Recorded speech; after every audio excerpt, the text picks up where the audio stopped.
So, Dan, Yes, Benny? when was Livonia's first sirens put up, and what kind of sirens were they? It was most likely that in the 1950s, it would have to be the earliest anyways, they had to have Thunderbolt sirens. And I know one of the students that used to attend at Emerson Middle School, they claim, even though they don't have any good memories of it, they claim that there may have been a Thunderbolt siren on top of the school, even though they wouldn't know the name of the siren. But when I try to question them about the design of the siren and the color, and if they had any recollection of that, it kind of proved that, it kind of gave me the idea that it proved, and it also would have made sense, especially back in the day, that the Thunderbolts were most likely the sirens that Livonia had back in the day. Whether they were single tone or dual tone, I have no way of knowing because we don't have any proof of that. Okay. So, Livonia then got a new system sometime in the 80s. Can you tell us more about that? You said 2008? In the 80s. Oh, the 80s, yeah. From what I was told, Livonia wanted to have voice capability sirens, and Whelan introduced a new siren that was called the WS2000s, which are the speaker arrays. And Livonia purchased, actually I don't know how many Livonia purchased, but they wanted to have their old mechanical sirens replaced with the new Whelans that had voice capability. And going by what Ron Wilbanks stated to me, and it seemed just to make sense in some ways, is that he said that the old Whelans that Livonia had, the old 2000 series, they apparently have been having some problems. I don't know if it has to do with the controller design flaw or just the siren itself, but apparently it seems like that the original old Whelans that Livonia once used to have were probably not compatible, and they were not, let's just say, reliable, in my opinion. And of course, I never heard any in person, even though I've seen 3 of them in person, but I never heard any one of them in person. And I know they used to have the old non-microprocessor decoder controllers, which is actually older than my Whelan controller right here, which is an ESC 864 analog controller, which of course the old non-microprocessor decoders were also analogs as far as I'm concerned, but they sounded slightly different than what mine is, and mine was like an improvement of that. So, you said that Livonia had Whelan omnidirectional sirens. Could you tell us about what kind of sirens they were, what they looked like, and where they were? Yes. The omnidirectionals, Whelan calls them WS2000s, which most of us siren enthusiasts, depending on how many speakers it has, like, we used to usually call them like 2016s or 2000, whatever, how many speakers that it uses. But the references, going by at least what Whelan told me, the references made to like WS2016s is actually something that people just made up on the siren board. Now, unfortunately, people only said that because they were referring to as to how many speaker drivers they have per siren, or like the cells or something. But the kinds that we have, 2 of them, as far as I know, had 4 on each side, so that would make it 16 total, which was the WS2016. But the appropriate name that Whelan called it was just WS2000, and I'm sure at the end they would have like either a 16 or a 12, or depending on how many it has is. But the ones that had the 4 each side, which was the speaker arrays, the way how I'm describing it, it was 6 Mile and Merriman Road. And there was another one at 6 Mile in the van, which I actually managed to take a photo of while it was still in place, but it was most likely that they were inactive. And then there was a third one, which was at Schoolcraft College, as you all seen, which had 3 speaker arrays facing each direction, which we called the WS2012.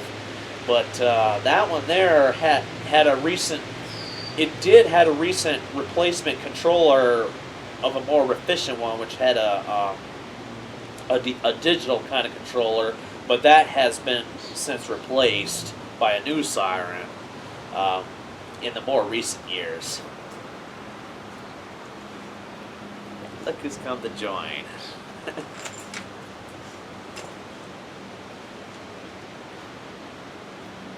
This is my dog, Molly.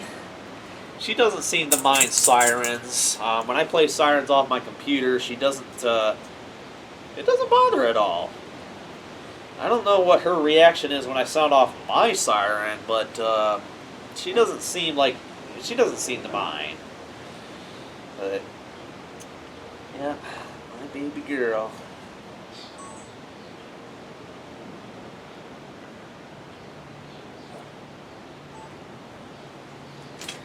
Alright, just restarting the recording there. Yep. So, in 2008, Livonia got a new system. Can you tell us about just the new system in particular? Yes, I can. And I also like to fill in more of the older sirens when I get a chance, but I'll go ahead and start with the new one, as you pleased.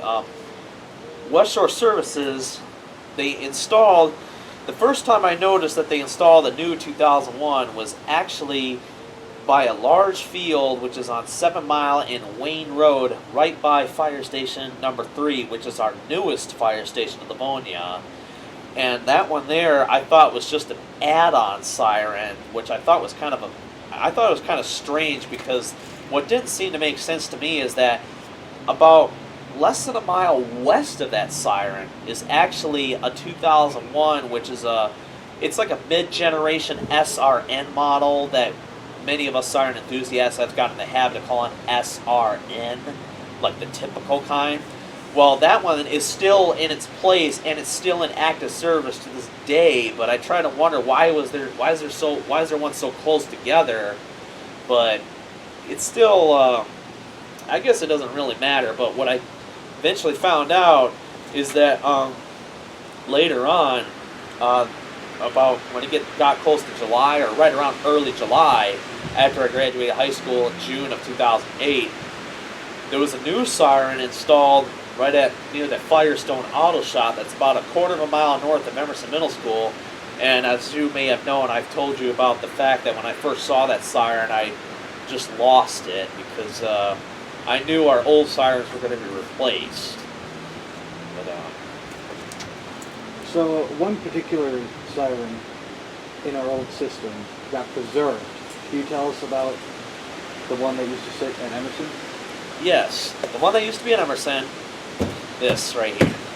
Now this right here is an old Wheeling WPS 3000, or you can call it a 3016, because it had 16 100-watt speaker drivers, but Livonia had 5 of these, at least 5 that I counted. So actually, before 2008, the old sirens that Livonia had, I counted 9 of them that were in active service. 5 of them were these, 3 of them were 2001s, 2 of them were the older ones that had the smaller motor cover inside the horn, which we call the DC.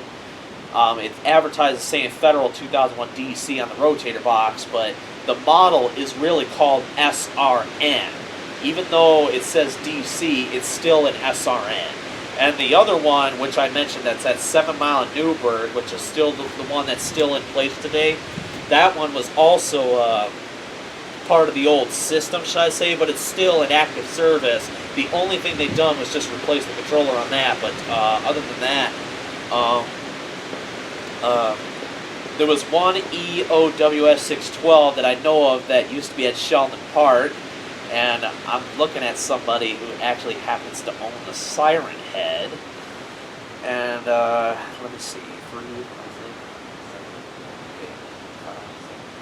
yeah. So those were the only sirens that I know of that we had in Livonia that was in operational service, aside from those 3 Wheeling 2000s, the speaker arrays that were also in.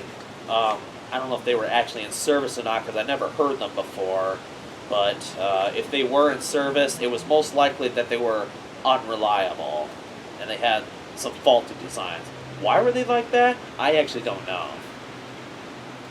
All right. So can you tell us about the process of your siren being uninstalled and brought to your place, and how it has been since? As far as my siren head, well, actually, I'll tell you what. West Shore Services did try to call me, from what they told me when I was there. They tried calling me about the fact that they were going to uninstall the siren on the 22nd or something, which actually I didn't know. But as I've stated before, when I was going to my ex-girlfriend's house, which on the way to her place, I passed by Emerson Middle School because she lived close by to there.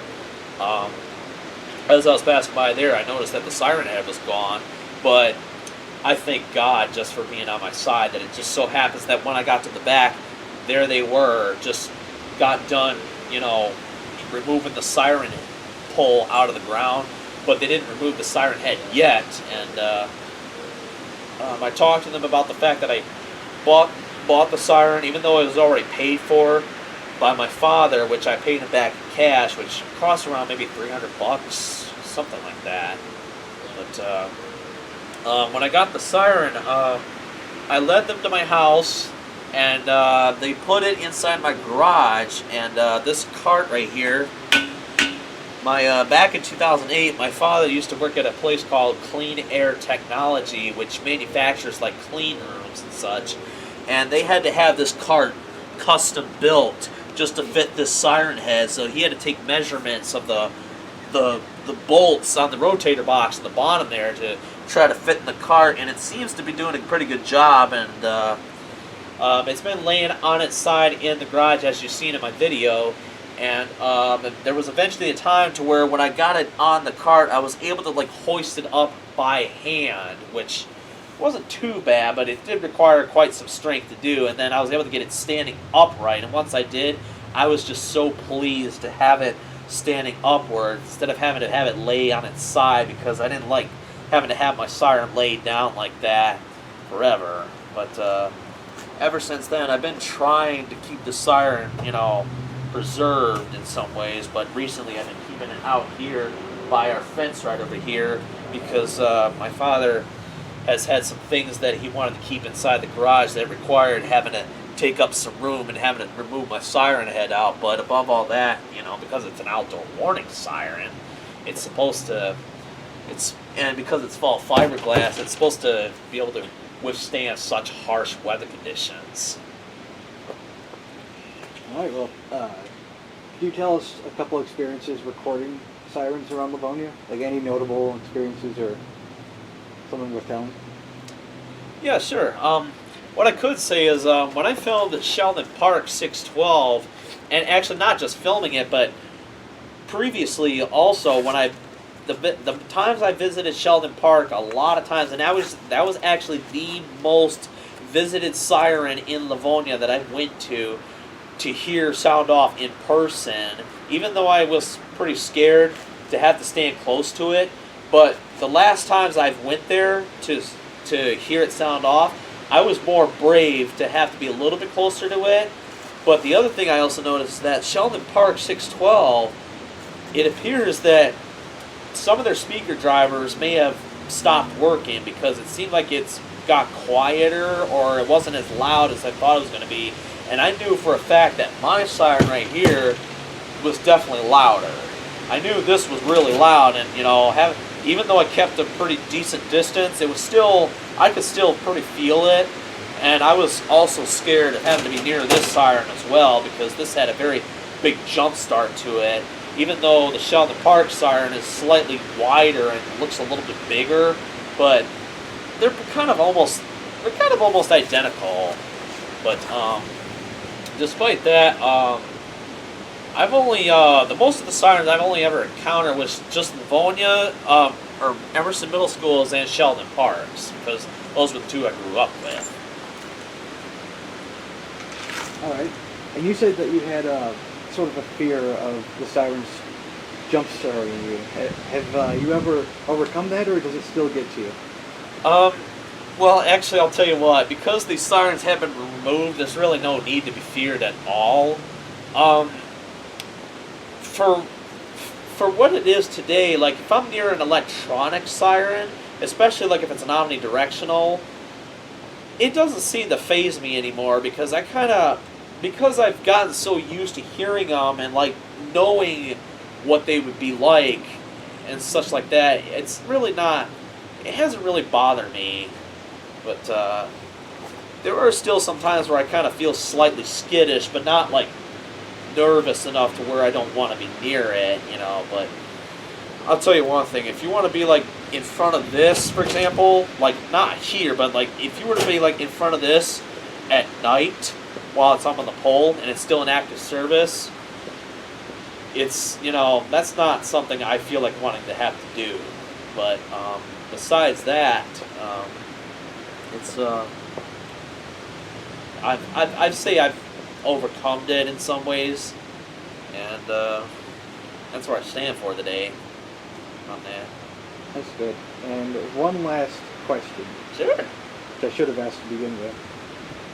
So, what started getting you into tornado sirens, and this one in particular? That's a very good question. I'm very glad you asked me that.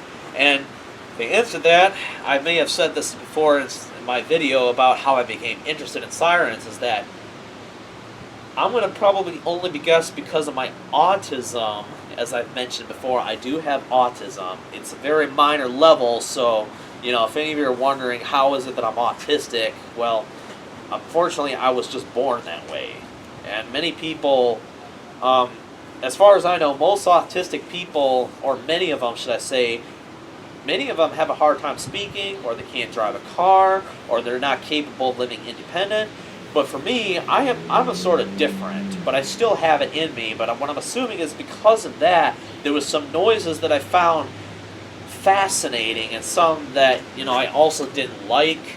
One of them that I found fascinating was like emergency vehicles. Now, why was it like that? I'm not exactly sure, but I just liked the sound of the sirens that they made.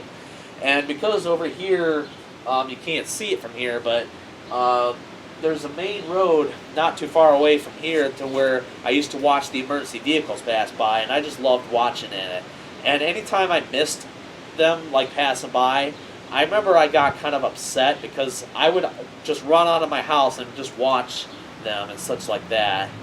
You know, usually most of the time I was able to see them in time, but, you know, it was just me.